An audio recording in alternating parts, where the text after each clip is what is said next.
नारद जी ने काम पर विजय पाई, नारद जी ने क्रोध पर विजय पाई। जैसी काम पर विजय पाई, क्रोध पर विजय पाई, तो शिव जी की कृपा से नारद जी के ऊपर काम का कोई प्रभाव नहीं है। कृपा किसकी है? शंकर जी की। पर नारद जी उसको अपनी कृपा मान रहे। जैसे हम लोग, हम ये कहें यहां बैठकर कि हम कथा करते हैं, पंडित जी अगर अभी कथा कर रहे हो तो पहले कहां थे? तुम करते हो तो पहले कहां थे? ये बात अगर हम स्वीकार कर लेंगे हम करते हैं, करने वाले तो केवल भगवान महादेव हैं, किसी की सामर्थ्य नहीं। नारद जी उसको अपना पुरुषार्थ मान रहे, पर ये भूल गए ये भगवान महादेव का पुरुषार्थ। नारद जी एकांत में बैठे थे, मन में अभिमान आ गया, मैंने काम को भी जीत लिया, क्रोध को भी जीत लिया, काम क्रोध मैंने दोनों को जीत लिया संसार में। अब मन में विचार करने लगे, बोले क्या करें? बोले एक काम करें, शंकर जी ने काम को जीता था पर क्रोध को नहीं जीता, तो सबसे पहले ये समाचार भगवान महादेव को ही जाके सुना दे कि हमने काम क्रोध दोनों को जीत लिया। जैसे ही नारद जी चले जा रहे, तो जाते जाते जैसे ही भगवान महादेव के यहां पहुंचे, कैलाशम प्रयो शीघ्रम सौव्रतम गदितुम मदी। जैसे ही नारद जी कैलाश पर पहुंचे, भगवान शंकर प्रसन्न हो गए। नारद जी आए तो शंकर जी प्रसन्न क्यों है? शंकर जी ने सोचा कि नारद जी जहां जाते हैं वह रामचरित्र सुनाते हैं। शंकर जी बड़े प्रसन्न हो रहे, बोले नारद जी आए हैं, बोले क्या करेंगे? बोले रामचरित्र सुनाएंगे। पर आज बिल्कुल उल्टा हो गया, आज नारद जी रामचरित्र नहीं सुना रहे, आज कामचरित्र सुना रहे हैं। बिल्कुल विपरीत, काम का चरित्र सुना रहे हैं। भगवान शंकर ने विचार किया, कहां तो प्रतिदिन रामचरित्र सुनने मिलता था, आज बाबा ने मार चरित्र सुना दिया। अब तो भगवान शंकर नारद जी से क्या कह रहे? हे तात नारद प्राज्ञा धन्यस्त्वम शृणुमद्वचा वाच्यमेवं न कुत्रापि हरेरग्रे विशेषता। शंकर जी कह रहे, हे तात मैं बार बार तुमसे निवेदन कर रहा हूं। बोले क्या? तुम्हारे जैसे संत ने अगर काम को जीत लिया कौन बड़ी बात? तुम्हारे जैसे संत ने अगर क्रोध को जीत लिया कौन बड़ी बात है? पर नारद जी से कहते, एक बात कहूं नारद, बार बार तुमसे निवेदन कर रहा हूं, जैसे तुमने काम का चरित्र मुझे सुना दिया, बस एक ध्यान रखना, ये चरित्र कभी भगवान नारायण को मत सुना देना, हरि को मत सुना देना। अगर चर्चा चले भी तो भी भगवान नारायण को मत बताना, तुम्हारा कल्याण होने वाले। शंकर जी ने जैसे ही कहा तो नारद जी को ऐसा लगा मन में, बोले बताओ हमसे ईर्ष्या कर रहे हैं, हमसे ईर्ष्या कर रहे हैं। बोले क्यों? इन्होंने केवल काम को जीता था, हमने क्रोध को जीत लिया, इसलिए ईर्ष्या कर रहे हैं। हम क्यों ना बताएं भगवान नारायण को, हम तो बताएंगे। जैसे नारद जी को बुरा लग रहा है, ऐसे हम लोगों को भी कभी कभी बुरा लगता है। माता पिता कभी अच्छी बात कहें तो बच्चे कहते तुम कुछ नहीं जानते, बच्चे माँ बाप से क्या कहते, तुम कुछ नहीं जानते, हम जो कर रहे हैं वो अच्छा है। बेटा वो माँ बाप हैं, वो गुरुजी हैं, वो जो कह रहे हैं उसी में तुम्हारा कल्याण है। कान खोलकर सुन लेना, जवानी अंधी है और बुढ़ापा लंगड़ा है। जवानी अंधी है और बुढ़ापा लंगड़ा है। तुम इस जवानी में सब कुछ कर तो सकते हो, पर तुम्हारे लिए होश नहीं है करना क्या है और क्या नहीं करना। और ये वृद्ध बैठे हैं, इनमें करने का अनुभव है, पर अब शरीर साथ नहीं दे रहा, इसलिए बहुत कर नहीं पा रहे। इसलिए मेरी समस्त यहां बैठे युवाओं से प्रार्थना है, मेरी बात को बहुत गंभीरता से समझना। जवानी में भयंकर आग लग रही है, काम की, क्रोध की, लोभ की लपटें चल रही हैं। और जब ये लपटें चले तो करना क्या है? उसी समय इनके ऊपर पानी की बौछारें मारो। कौन सा पानी? भक्ति के पानी की बौछारें मारो। भक्ति की बौछारें मारना चालू कर दो। क्यों? भैया भगवान का भजन तो बचपन से ही होता है। ये छोटे छोटे बालक बालिका हैं, बचपन से ही होगा जोशी जी भजन। जिसका मन बचपन में भगवान में नहीं लगा, कई बार लोग मेरे पास आते कहते महाराज जी हमारा भगवान में मन नहीं लगता। बेटा लगेगा भी नहीं अब तुम्हारा, अब नहीं लगने वाला। क्यों? जिसका मन बचपन में भगवान में लगा है उसी का मन 55 में भगवान में लगेगा। समझ गए? जिसका बचपन में लगा है उसी का 55 में लगेगा।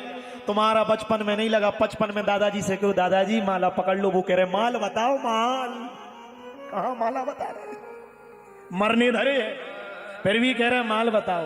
क्या माला पकड़ेंगे? बचपन से अगर भजन करते तो जवानी भी सुधर जाती और बुढ़ापा भी सुधर जाता।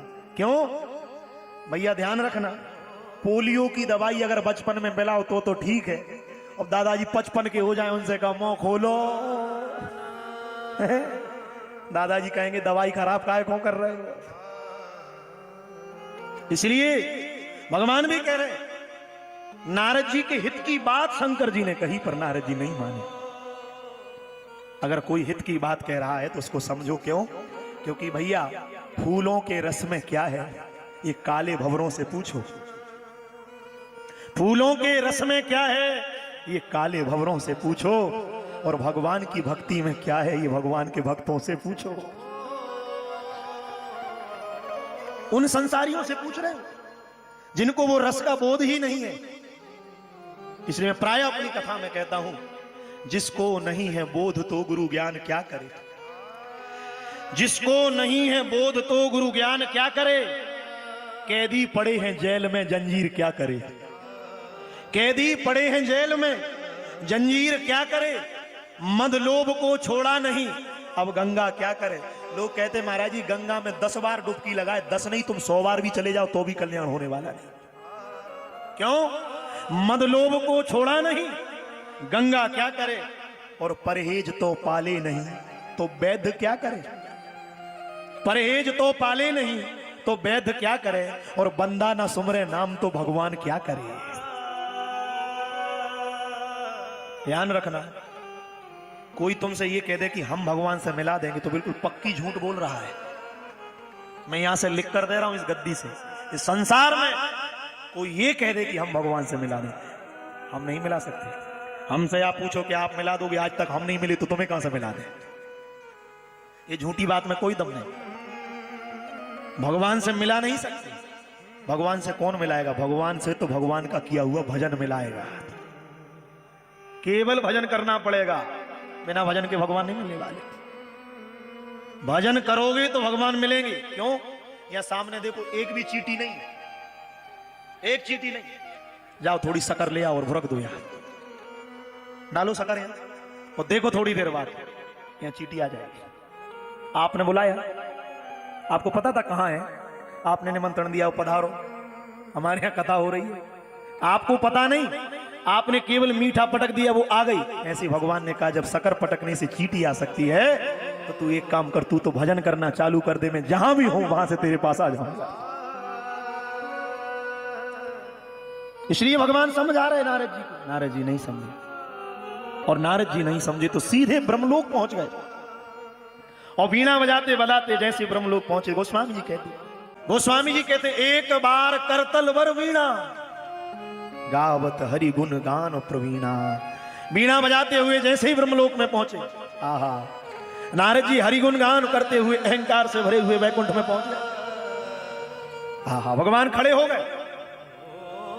जैसे ही भगवान खड़े हुए, बहुत ध्यान से सुनना, भगवान खड़े होकर नारद जी को प्रणाम कर रहे हैं।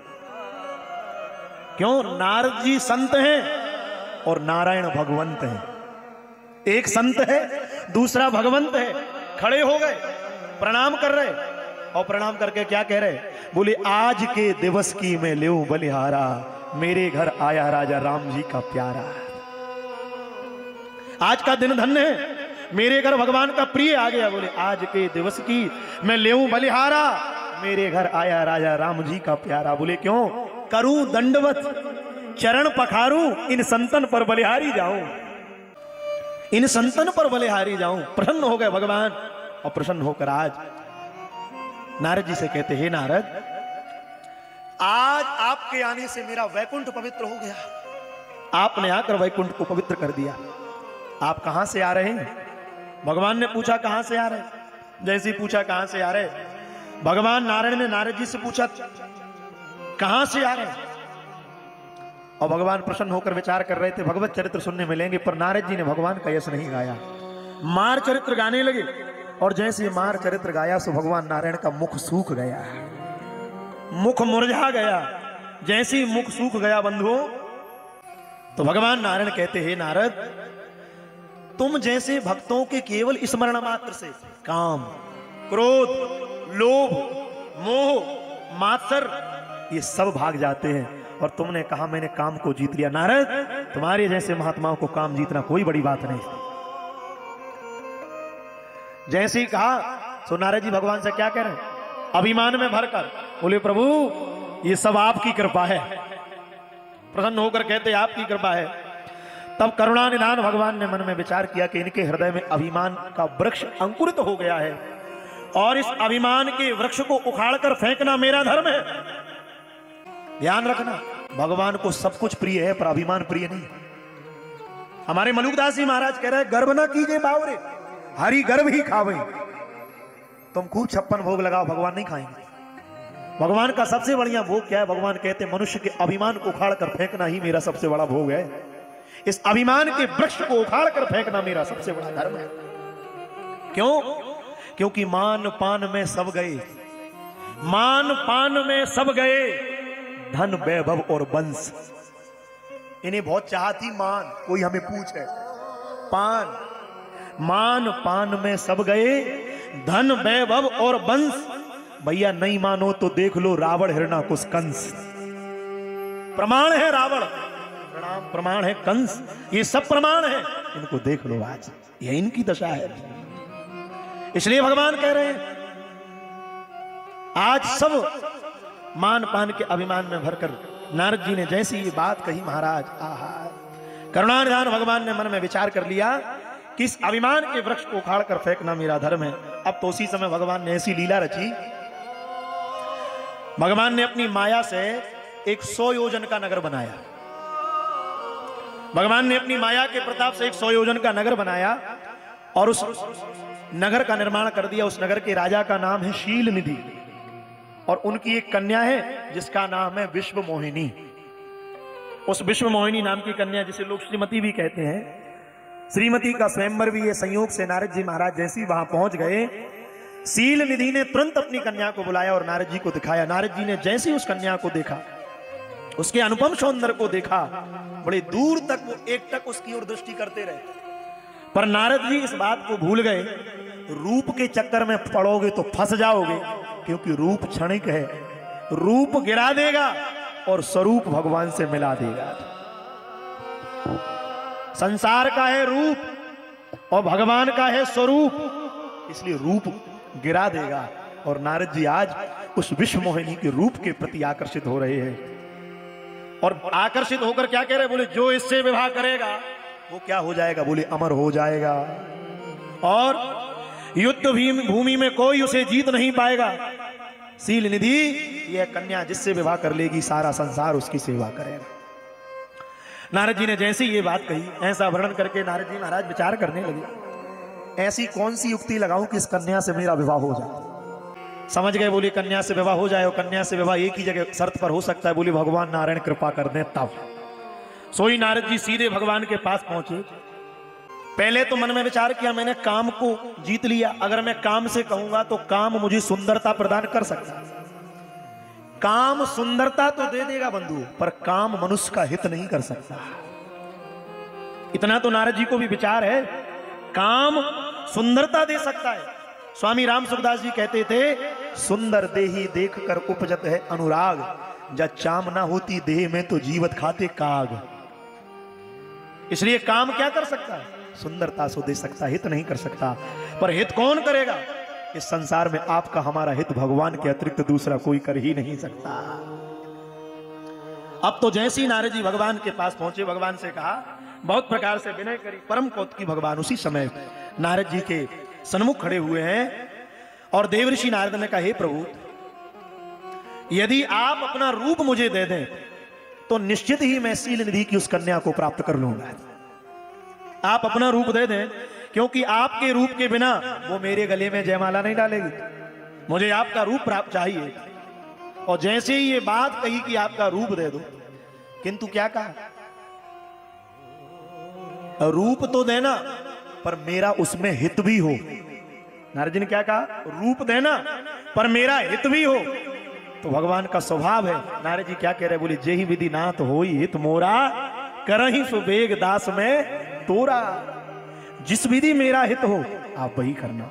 और जैसे ये बात कही भगवान प्रसन्न हो गए। उन्होंने कहा कोई बात नहीं, तुमने हमारा रूप भी मांगा है और हित भी चाह रहे हो, तो सुनो नारद जी, जाओ। भगवान नारायण ने नारद जी का हित करने के लिए उनको, नारद जी भगवान से कह रहे सुंदर बना दो, सुंदर। भगवान ने कहा चिंता मत करो, तुम कह रहे सुंदर बना दो, हम तुम्हें बंदर बनाएंगे बेटा, तुम्हें बढ़िया बंदर बनाएंगे। और नारद जी को ऐसा लगा भगवान ने अपना रूप मुझे प्रदान कर दिया और भगवान ने हित करना है, तो आज हित करने के लिए भगवान ने उनको सुंदर तो नहीं बंदर बना दिया। और आज अभिमान में भरे हुए नारद जी स्वयंवर में आए। उसी समय भगवान शंकर ने भी अपने 2 गणों को भेज दिया। शंकर जी के दोनों गण विप्र रूप धारण करके आए और नारद जी पर व्यंग वचन कहने लगे, पर फिर भी नारद जी समझ नहीं पा रहे। नारद जी बैठे फूल कर पहले नंबर की कुर्सी पर, लाइन से सब राजा बैठे, नारद जी 1 नंबर की कुर्सी पर बैठे और बैठकर विचार कर रहे, बोले बस जयमाला हमारे गले में ही डलेगी। पीछे खड़े हुए शंकर जी के गण दोनों देख देख कर हंस रहे, बोले तुम्हारे गले में ही दिख। अच्छा, ये बानर का जो रूप है ये केवल शंकर जी के गणों को दिख रहा था या तो विश्व मोहिनी को दिख रहा है, और किसी को नहीं दिख रहा, और सबको तो नारद जी का ही दर्शन हो रहा है। ये नारद जी बैठे, पर जैसे ही खड़े तो वो जयमाला लेकर आई, और जयमाला लेकर आते ही श्रीमती को देखते ही नारद जी वैसे तो ऐसे बैठे थे, और जैसे ही वो आई तो ऐसे बैठ गए अकड़ कर, ऐसे अकड़ कर जैसे ही बैठ गए। तो नारद जी ने सोचा, बोले बस अब ये जयमाला हमारे गले में जाएगी, हमारे गले में जयमाला पहनाएगी। किंतु श्रीमती जी ने जब नारद जी को देखा, बंदर की आकृति में देखा, तो क्रोध आ गया, भयंकर भयंकर क्रोध आ गया। और क्रोध में भरकर मन में विचार करती, बोले मरकट बदन भयंकर देहि, देखत हृदय क्रोध भा देहि। ऐसा भयानक रूप बनाकर इस सभा में आ गया।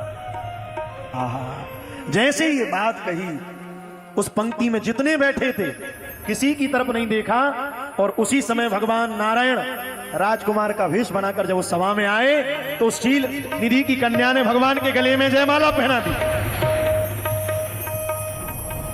जैसे ही जयमाला पहनाई और भगवान उसको लेकर चले गए, और जैसे ही चले गए तो सामने जल की राशि थी, उसमें जैसे ही नारद जी ने अपना रूप देखा, नारद जी महाराज को आकृति बंदर के जैसी दिख रही है। नारद जी को ऐसा भयंकर क्रोध आया, नारद जी जल में अपना मुख देखते हैं, भयंकर क्रोध आ गया। यद्यपि पहली बार जब नारद जी ने देखा तो बंदर का रूप देखा, दूसरी बार में आज नारद का रूप दिखाई दे रहा है, उनको अपना वास्तविक स्वरूप मिल गया।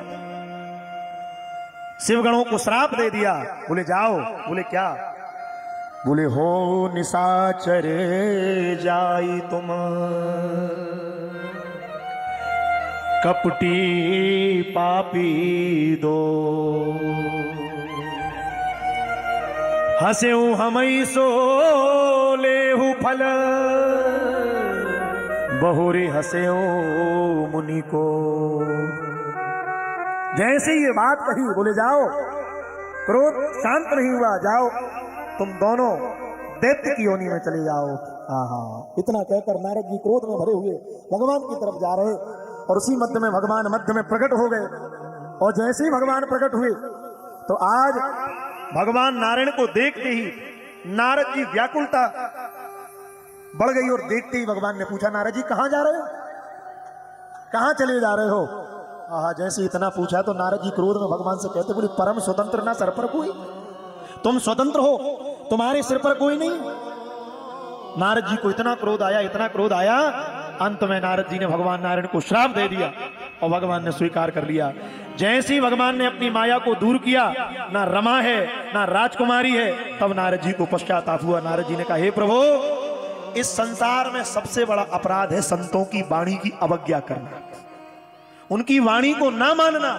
मैंने भगवान महादेव की वाणी को नहीं माना, उसका दुष्परिणाम आज मेरे जीवन में दर्शन हो रहा है। मैंने अपने आचार्यों की वाणी को नहीं माना, क्योंकि शिव सदगुरु है, मैंने बहुत बड़ा अपराध कर दिया, मेरे अपराध को क्षमा करिए, वो पाप मुझसे हो गया। भगवान नारायण ने कहा, हे नारद, आपने हमारा अपराध नहीं किया, आपने भगवान शंकर से ईर्ष्या करी है, इसलिए आप जाकर शंकर सतनाम का पाठ करिए। जाओ शंकर सतनाम का पाठ करिए और तुम्हारे हृदय को शांति मिलेगी। जैसे ही कहा, नारद जी ने भगवान को प्रणाम किया और प्रणाम करके भगवान शिव के नाम का जप करने लगे।